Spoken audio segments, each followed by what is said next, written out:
Difference between short vowel sound and long vowel sound.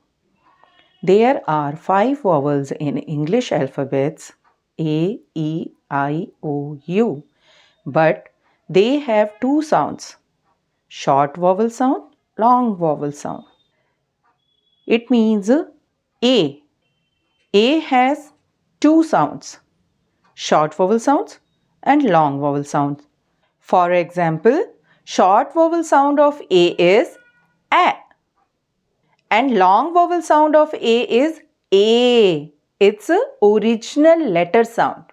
Short vowel sound of E is A, but its long vowel sound is E.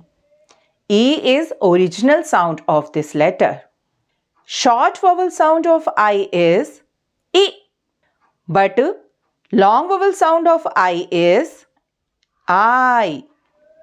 Short vowel sound of O is A, but long vowel sound of O is O. It is original sound of O letter. Short vowel sound of U is A. Long vowel sound of U is U. U is original sound of this letter.